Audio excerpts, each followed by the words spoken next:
started now. That's wonderful. Thank you.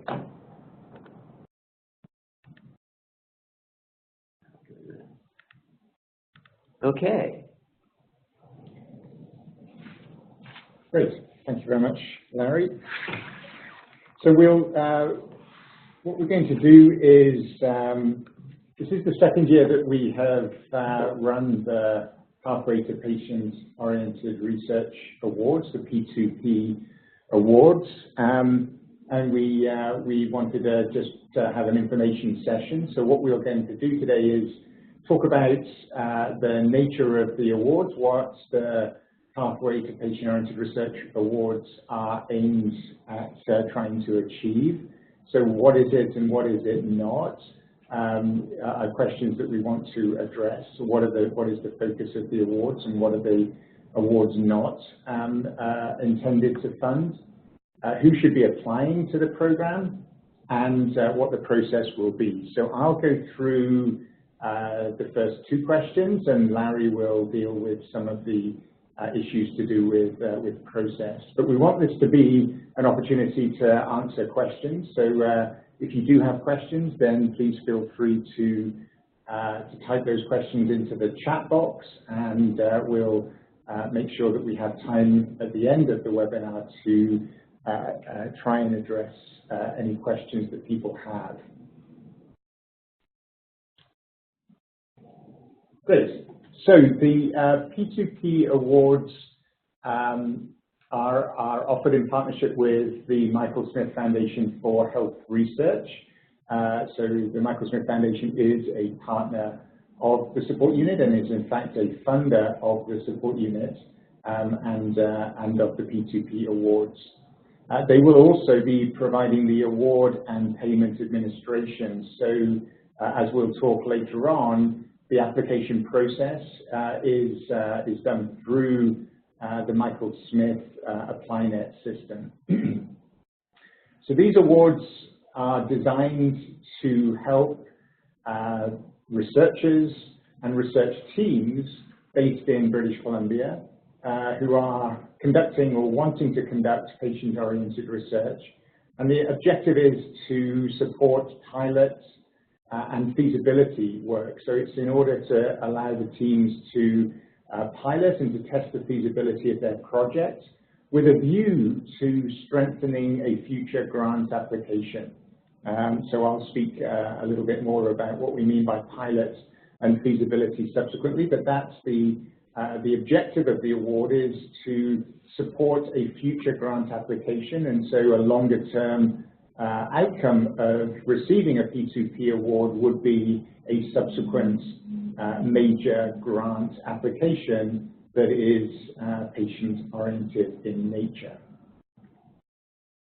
So just some background for those not all that familiar. So with patient-oriented research, so the support unit here in BC is part of Canada's strategy for patient-oriented research. It's one of the infrastructure components of that strategy.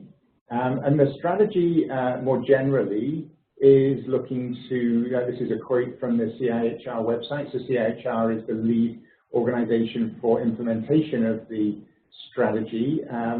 So the strategy is seeking to ensure that the right patient receives the right intervention at the right time. And it's about increasing the research that's being conducted with and by research knowledge users, including patients and families, healthcare providers, and health system decision makers. So the research that's being undertaken in a patient-oriented context is research that engages 4 stakeholder groups, so researchers, patients and families, healthcare providers, and health system decision makers. So we are looking for research that is engaging with those stakeholder groups and is being conducted in collaboration with those stakeholder groups. But critically, we're talking about including patients and families. So it's not moving forward.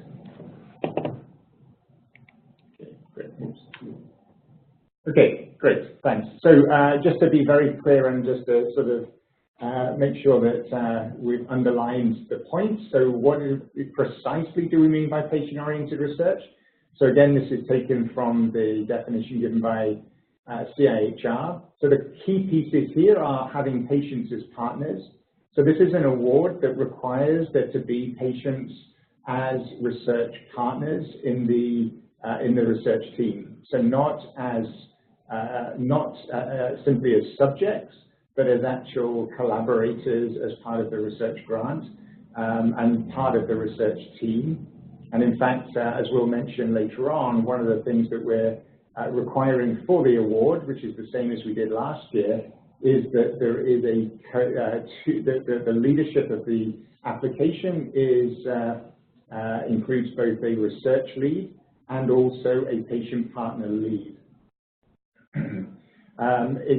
Patient-oriented research then also has a focus on patient-identified priorities. So some indication about where the idea for the grant came from, and ideally that would be something that was derived through a process that was engaging with people with lived experience of the condition in question. As I've indicated previously, it's a multidisciplinary team in partnership with relevant stakeholders. And so the strategy identifies 4 relevant stakeholder groups, so patients, researchers, clinicians, and policymakers. And it aims to apply the knowledge that's been generated to improve the healthcare system. So there's a strong emphasis also on knowledge translation and uptake of the information to improve healthcare systems and practices. So it's a partnership, a newer partnership in Canadian health research that's now recognizing the importance of these 4 stakeholder groups and giving particular emphasis in the research process to the knowledge users, patients being knowledge users as well as care providers and decision makers. Okay, so the objectives of the Pathway to Patient-Oriented Research Awards, the objectives of our P2P Awards program. So primarily, it's, as I've indicated previously, it's to support patient-oriented research teams in strengthening a major grant application. So this is in itself is not a major grant application. As we'll indicate, the sum of money on the table is up to a maximum of $20,000. So this is not a grant that can definitively answer a research question in itself. It's to allow and to facilitate pilots and/or feasibility work that can then be used to strengthen a subsequent major grant application. So the expectation is that there would be a subsequent grant application to an agency like CIHR, for example, and that the focus would be on a patient-oriented research topic. And that the P2P grant or award itself provides the ability to address some feasibility and pilot questions in order to strengthen the application. And we're also obviously wanting to use these awards as a way of building and strengthening our capacity in BC and extending the range of research teams in BC who have got experience conducting patient-oriented research. So a second objective is to build and strengthen our capacity in the province to do patient-oriented research. So just as a note, the award funds may not be used for team building. So it's not about that very early stage of building teams, of getting people together. It's about addressing the pilot and feasibility of conducting a research project. So this is for people who already have a team that's in place and want to then take the application forward.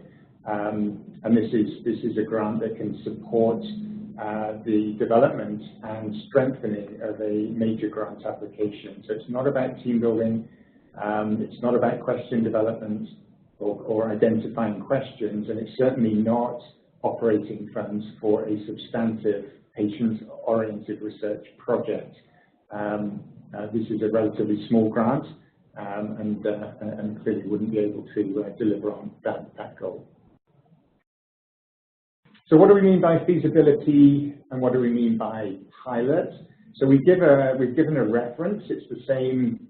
We've stayed consistent to the approach that we adopted last year, and the reference is here, and we can certainly provide you with more details if you need them in order to identify that reference. But what Eldridge and colleagues have done is provided a framework by which we can define and be consistent in our understanding of what we mean by feasibility and pilot studies. So the P2P award is about funding feasibility or pilot work. And so if a feasibility study would be asking whether something can be done, whether it should proceed, and if it should, then how we should move forward. So the feasibility is at the stage where you have a research idea that you want to, or a research question that you want to move forward with, but you've got uncertainties about the feasibility of actually conducting the research. So you want to actually test out particular aspects of the research or the research process, and that would be the focus for a feasibility study. So for example, it may be that you have genuine uncertainty about whether patients are willing to be recruited into your study. So you could have a feasibility study that was particularly giving emphasis to that recruitment process. So when invited, what do people say? When invited to be a participant in a particular research study, how do potential participants respond, and what sort of recruitment rates are you able to secure? And that could be established through a feasibility study. It may be that you've got a concern about the outcome measurements within a study, and so you could then have a feasibility piece of work that was giving emphasis also to the measurement of outcomes. And that could be, say, for example, in terms of the willingness of participants in the study to complete what might be considered to be a lengthy survey instruments in order to collect outcomes or patient-reported outcomes. That could be established, or that could be tested and even retested as part of a feasibility study to demonstrate that the collection of outcomes is likely to proceed without too many hurdles or too many problems. So those would be the sort of feasibility type study ideas or questions that you might address through the P2P award. So in feasibility work, investigators need to identify the appropriate objectives and methods related specifically to feasibility. So the sort of outcomes that you would have within a feasibility study and the objectives that you would establish or set yourselves would obviously be very different to the objectives that you would set yourself if you were doing a substantive piece of research. So the pilot study is then asking a similar question. So it's still addressing that sort of question about whether in fact something could be done. But here, with a pilot study, you're actually potentially doing the study on a smaller scale. So it might be that you actually have uncertainty as to whether the whole study is feasible. There could be pieces to do with all the way from initial recruitment through to measurement of outcomes and all of those pieces in between. In which case, then you might want to do a pilot study, which would actually be testing in a smaller scale the conduct of the entire study. And you could do that as part of a P2P award. So you would then start the study, if you like, but with a recognition that there may be pieces that you're going to change or tweak as you go in terms of the approach that you're adopting. So that's what we're looking for in terms of the P2P awards. It's the same as we had last year.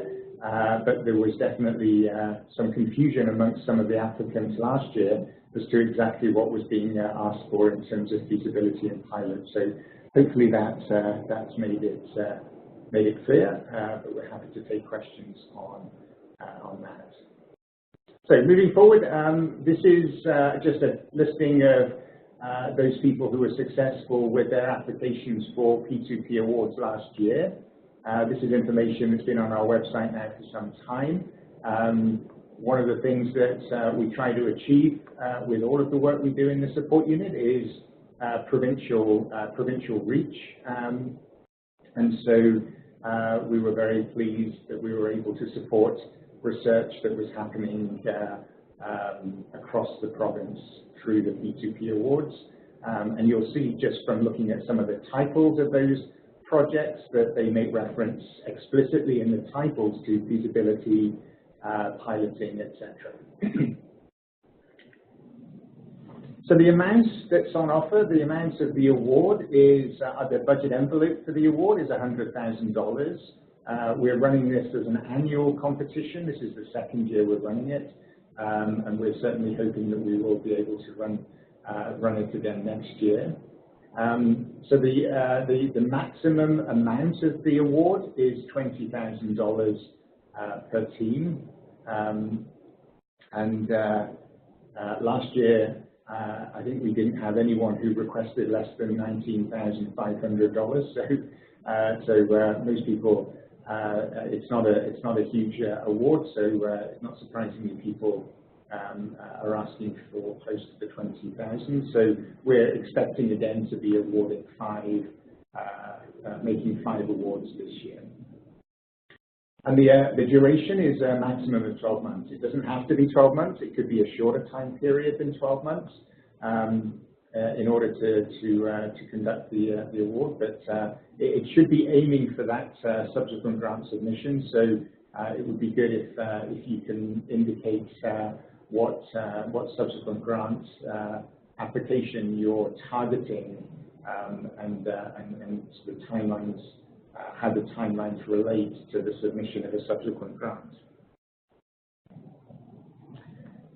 In terms of eligibility, so first and foremost, the proposed work must be truly patient-oriented. So we'll definitely be looking for clear indication of a truly patient-oriented approach that's being adopted using the definition that we discussed earlier. And as part of that, the team must include both leads who have a research background and a lead who is an individual with lived experience of the condition in question. So there must be 2 leads. There are co-leads for the P2P award application. One is a BC-based researcher, so it must be a researcher who resides in and has an appointment at an institution in BC, and also one patient who resides in BC as well. The CCV is the Canadian Common CV, loved by all who have to prepare common CVs. I appreciate that. That's no easy task, but hopefully most people who will be applying will at least have a version of the CCV that they can go back to and update. So the researcher has to provide the CCV. The patient does not have to provide the CCV. So we're actually trying to reduce the burden on the patient co-lead this year, and actually are asking simply for a letter of collaboration that the patient will provide and no forms to be completed. And then the second bullet in terms of the team is around the training. So we are trying to increase capacity through this program. So we are looking for a minimum of 1 BC-based research trainee or health professional trainee as part of the team that is applying for the P2P award. All of the award funds must be used in BC. So an application that would involve expense being incurred outside of province is going to be problematic and not something that we can support. So all of the funding that's provided through this competition must be deployed within province. And researcher co-leads are limited to one application per competition as a primary applicant. So if you have several grants or applications that you wish to submit, then you'll have to make a decision as to which is the one that you have the strongest affinity to, because we will only allow you to submit one as a primary applicant. So the researcher co-lead is limited to one application per competition. Okay. So the evaluation criteria remain the same as they were last year. And the weighting is again the same as it was last year. So the primary weighting is given to relevance and feasibility. So we actually want to see the detail of the project that's being proposed. We'll make judgments in terms of the relevance of the project in a BC context, and also the feasibility of actually conducting this piece of work within the time period indicated. 30% goes to the quality and the demonstration of the engagement of the entire research team. So the quality of the applicants and the appropriateness of the applicants for the research that's being proposed. And then 20% will be in terms of the potential impact. So how might this, if we support this project, we're judging impact in terms of likelihood of subsequent funding of the research, but also the longer-term potential impact of the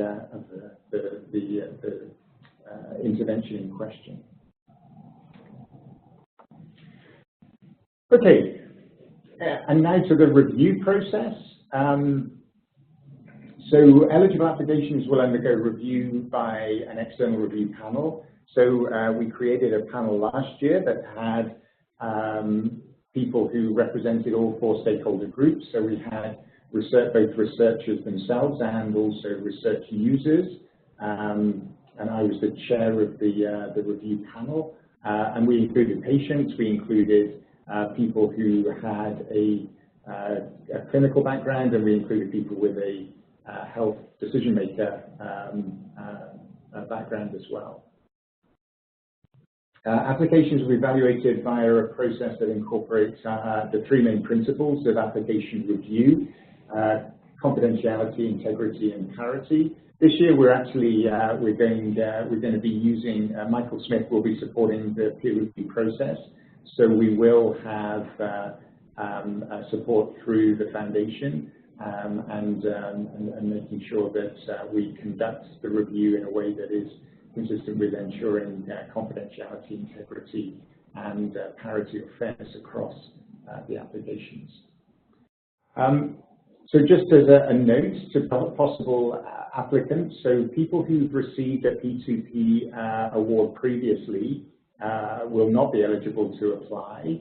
And we're also saying that, in fact, this is consistent with what we had last year, is that people who have previously received CIHR SPOR funding, so under one of the SPOR banners, would not be eligible to apply for funding for this award. So we want to encourage people who are not currently active on patient-oriented research, or at least have not to this point received funding through a CIHR SPOR badged competition, to be applying to this award. And then following peer review, the highest rated applications will be identified, and we will be employing a geographic lens. So we do want to ensure that we have geographic spread of the applications, or at least of the awards that are issued. So we will be sensitive to the spread of the awards throughout the province. Okay, I'm going to pass over to Larry.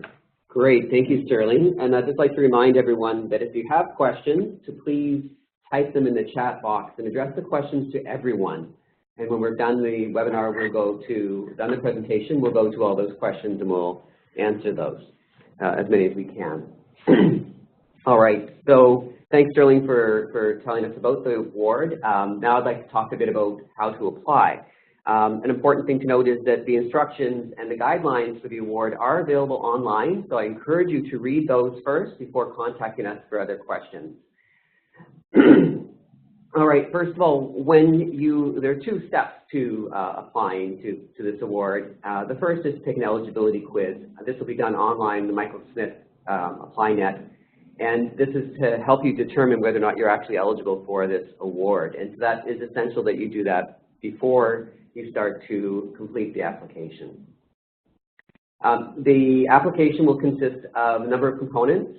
First of all, there is a proposed work plan. It's 5 pages maximum, and the guidelines are actually on the ApplyNet as well, and on the guidelines and instructions. But that would include any figures and tables that you want to include in your work plan.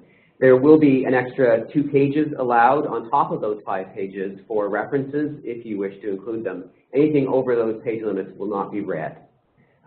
You should also be including a budget, and again, as Stirling mentioned, that a common CV will be needed for the principal, for the researcher co-lead only, and not for the patient co-lead. You should also include lists of publications as commonly found in the CCV, and that would all be in the CCV. Finally, letters of collaboration should also be included with this application, and that will also include a letter or statement from the patient co-lead that outlines their interest and applicability for this award.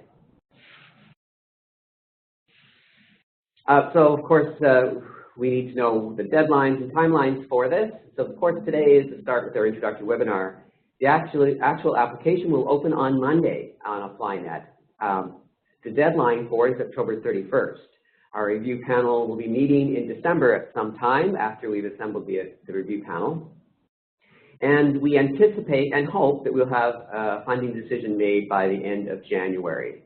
And the funding will be released. Start will be April the 1st, 2019. And note that unlike last year, there will be no deferrals for this award. That is, that monies accepted in January have to be received in April 1st, and that's when we anticipate the starting of the award. And that is everything about the award. And now we're going to go look at some of the questions, and we'll get hopefully some answers. Just bear with me for a moment while we get to the questions.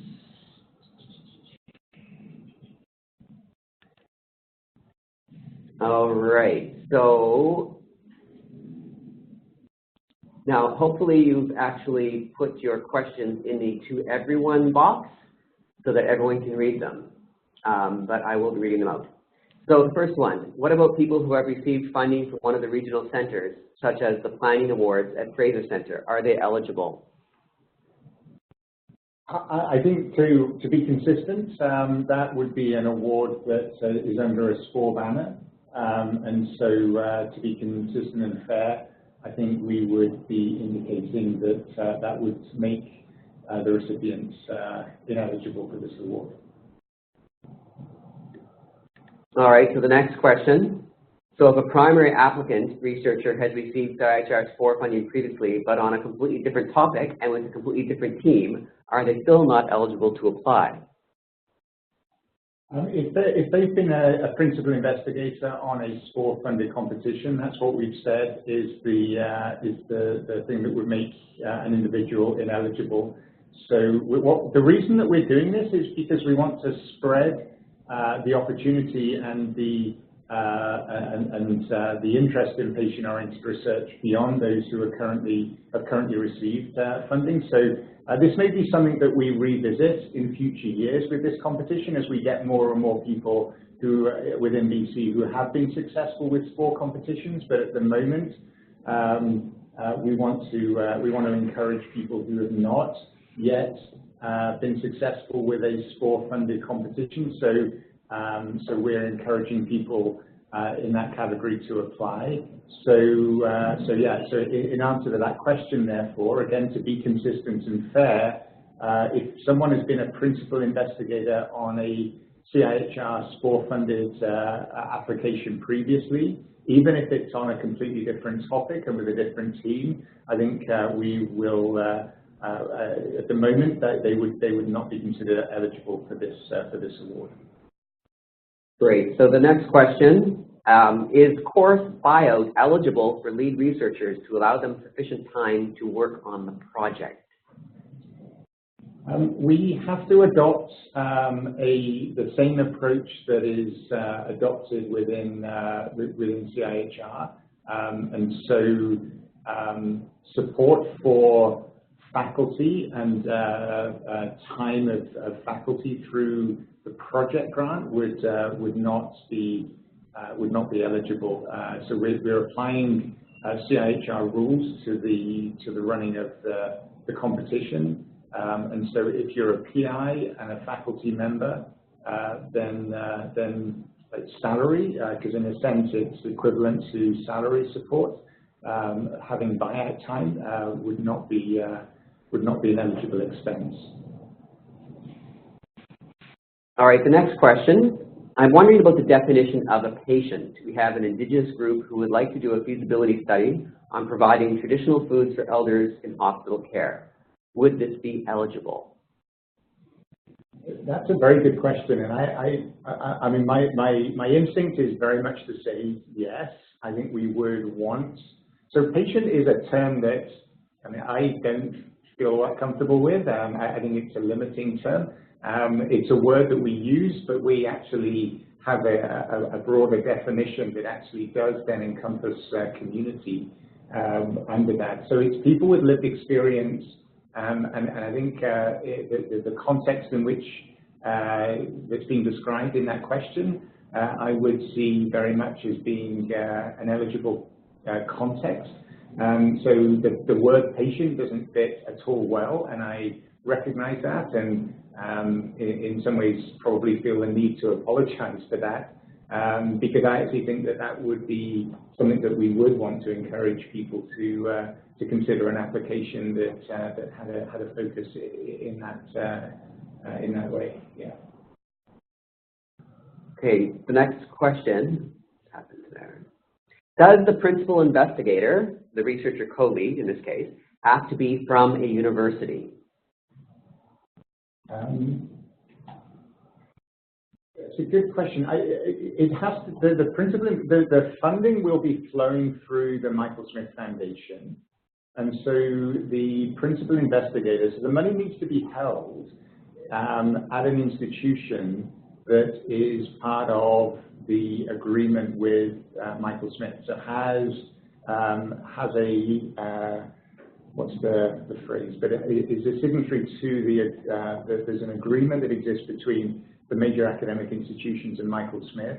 My understanding is that therefore the principal investigator, the research-based principal investigator, has to be from an institution that is a signatory to that agreement. But I think that's something that we'll check on, and we can confirm. So we'll actually make sure that there's one of the frequently asked questions on the page relating to P2P specifically addresses that question. So we will get clarification, but that's my understanding at the moment. Yeah, absolutely. That's a memo of understanding. I think that it has to be. Yeah. So certain institutions are eligible, and those eligible institutions are listed on the Michael Smith website, Applynet website right now. Now, there's a question here that I'm not sure what we're asking here. Last year, there was a need for some special academic format to be accepted. Where did we find that criteria? I'm not sure what that refers to. Special academic format. I mean, I don't know exactly what's meant by that term. So, Paul, maybe if you want to supplement that with any additional information. I mean, certainly one of the main reasons for applications being judged as ineligible last year was because they were deemed not to be either a feasibility grant or a feasibility study or a pilot study. So, the emphasis was very much on feasibility and pilot. We're staying with that emphasis for this year. So I would encourage everyone to make sure that a feasibility or pilot study is what's being described in the application. So that could be what you're referring to, but I'm not exactly sure. So feel free to come back to us, Paul, if you wish. And of course, you're also free to send us any other questions that you come up with at any time. Email them to myself or to John Ward. The information is also available online. Great. So we have another question. Are co-applicants having previously been a PI with SPOR funding allowed on the team? And if so, would this reduce the competitiveness of the application? No, co-applicants will be fine. So I mean, obviously, like, we can't say that no one on your team should have touched SPOR funding at all in the past. So we're talking about the principal investigators, not the co-investigators. And if co-investigators have received SPOR funding in the past, that's not going to affect. We're not going to see that as raising the bar in terms of competitiveness or either lowering the bar. So yeah, that will be fine. And in addition to that question, can those co-applicants be from out of province? Yes, they can.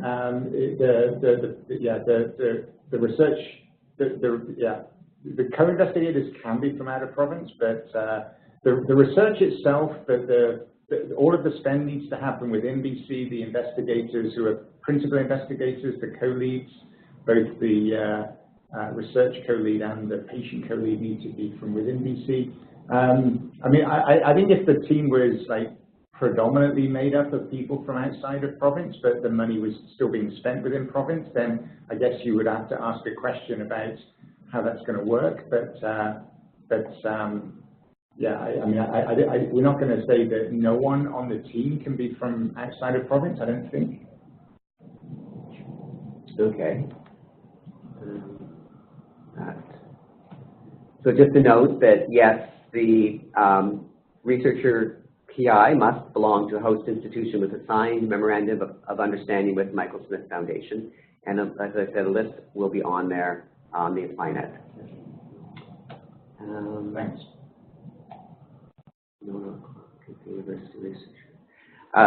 So I'm thinking that that question has been addressed. All right, another question. There was an interior application and part of the rejection was based on the lack of use of some university-based research protocol, which was not localized. This is in further to the academic question from above. There was an interior application and part of the rejection was based on the lack of use of some university-based research protocol, which was not listed on application requirements, but was assumed everyone would know about it. I'm wondering if this might be a question that we can ask, get Paul to contact us and we can discuss this with him, because I'm not sure what this might be about. Unless, Stirling, you have any more insight into that? Okay. So, Paul, I invite you to please contact us by email and we'll work on this. The next question, can P2P be used to support institution internal funding applications? For example, application to a hospital foundation. Yes, so we're not specific about the nature of the subsequent grant application. We would want that subsequent grant application obviously to be addressing a substantive patient-oriented research question, but the application could go to a hospital foundation. It doesn't have to be going to CIHR. So we're giving CIHR as an example, and we certainly hope that applications will be moving forward to CIHR, but it could be a hospital foundation or it could be a charity yeah, it could be to any other potential funding body. All right, and this next one isn't a question, it's a comment addressing one of the questions about which institutions are eligible to hold the funding. And Interior Health is an eligible institution, apparently, so that it might answer that question from before. Okay, great, thank you very much. I'm just looking through now to see if there's anyone who has another question to ask, please type it in. If we haven't answered any of your questions adequately, please add more to your question, or you can also email us and we'll address your question individually. Also, we will have a list of frequently asked questions on the website that you can access. Another question has come in. You mentioned earlier that the applications were geographically distributed. Is there an expectation that only one project will be funded from each health region? Good question. That's not necessarily the case, that only one application will be funded from each health region. Last year, that was not the case. And so it very much depends on the applications we receive and the quality of those applications. But certainly we will be looking to ensure some good geographic distribution of the awards. But we're not saying that definitively there would be just a single application from each health region.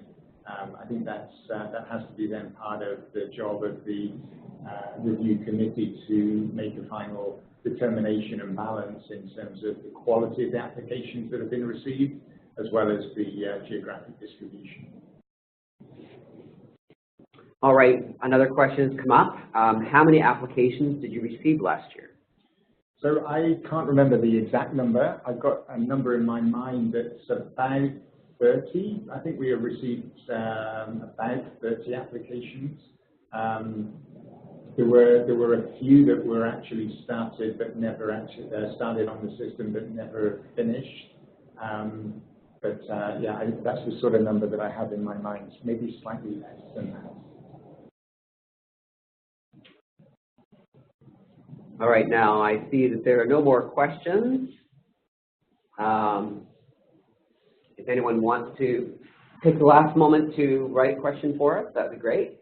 I was also remiss earlier in introducing us, where I didn't introduce Heather, our project manager, who has been very graciously reporting these questions for us and is going to be able to contribute towards the frequently asked question list on our website. So Heather Barrett, thank you very much for helping us today.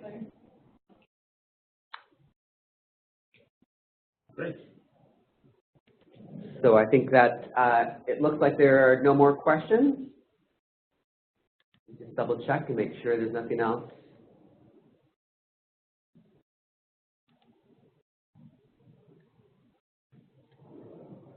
All right, well, if there are no more questions on this line, and if you're trying to write a question now and we've missed you, I'm sorry, please email us with any other questions that you have. I would like to thank you all for joining us today, and thank you, Stirling, for presenting on the award. And maybe what we could do is put the final slide up with the contact absolutely. details. That probably was a good idea. I'll do that right now. I'll put up the final slide. Of course, you can view this webinar online. It'll be posted online next week sometime. But there's contact information if you need to contact either myself or John. And of course, as I said, these guidelines and the instructions are all online as well. Great. Great. Well, thank you very much for joining us, and good luck with your application.